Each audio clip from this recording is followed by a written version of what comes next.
This is a super common spot for bumpers to break loose, just sheared right off. Watch a lot of YouTube videos and they'll show you how to like re-plastic weld this back on. I hate all those types of repairs. I think they're a huge hassle. Plus, I don't think it's a very strong repair in the end anyway.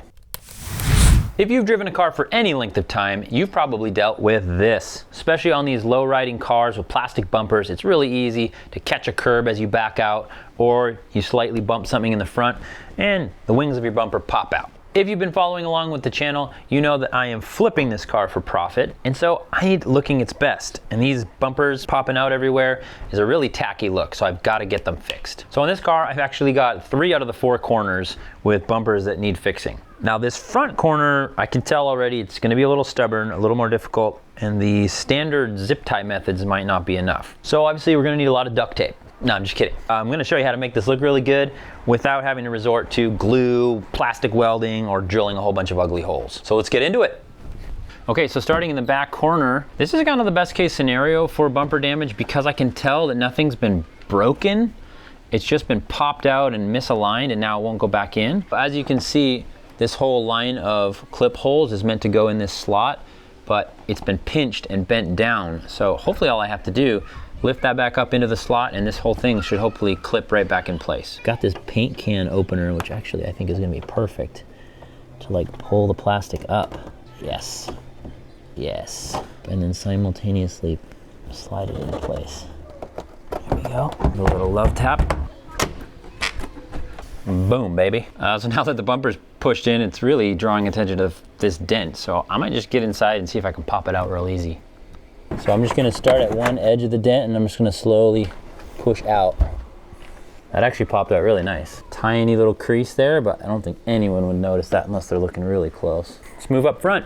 Okay, so up front here, this is a super common spot for bumpers to break loose, especially on these cheaper cars. They don't make the plastic bumpers very strong.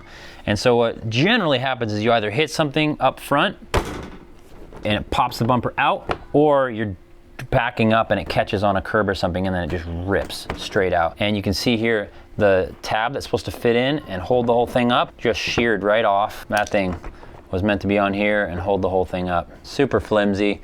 You watch a lot of YouTube videos and they'll show you how to like re-plastic weld this back on, melting the plastic with mesh and whatever. I hate all those types of repairs. I think they're a huge hassle, and plus I don't think it's a very strong repair in the end anyway. So for this corner, I'm going to be using zip ties. Now I know this is not a revolutionary method, but I've seen it done wrong a lot. And if you had a bunch of zip ties, you know, looped through here, it would look really tacky. I've seen it done on a ton of cars. But there's a way to do it where it's strong and it looks clean. Normally I would come in here in the back side of the wheel well, and I would find a tab on the inside of the bumper and go to like one of these plastic framework pieces or maybe even something metal.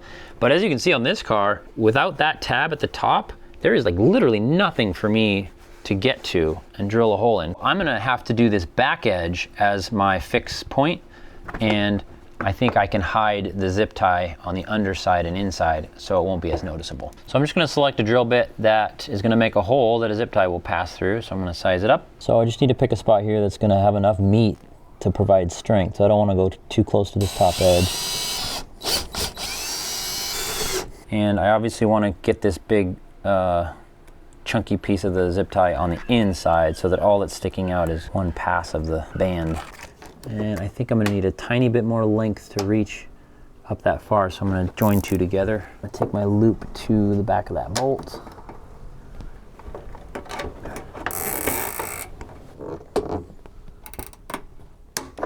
So the zip tie is not letting this piece of trim sit nicely behind, so I'm just gonna put some little notches in it to make room for the zip ties.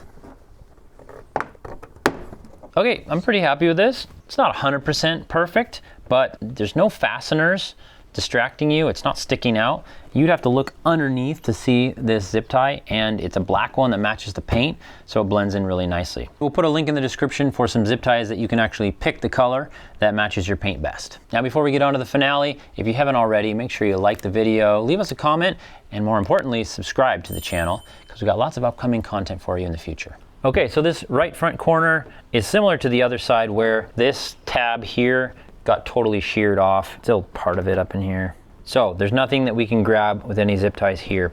So what makes this side different is it takes a lot more force for me lifting to line up this crack. So I can tell that whatever they hit, whatever happens, something bent, and there's a lot of pressure that I'm gonna have to put on this to get it back up. So I'm a little worried that a single zip tie is either gonna tear through this plastic or maybe even break. Secondly, if I do a single zip tie back here, I know that it's gonna poke out at the top corner, which is still gonna look ugly.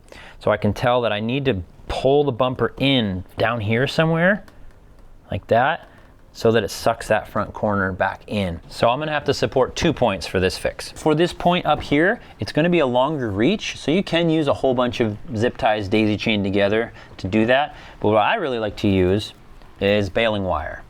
I use this a ton when I'm fixing these broken panels because it's really adjustable and it's really strong and provides a rigid support. So what I'm gonna do with the baling wire is attach it to this screw at the front of the bumper, and then I'm gonna run it up to this one up here. First, I'm just gonna loosen this screw, take my wire, I'm gonna reach it back in there, loop it behind the screw head, twist it back on itself.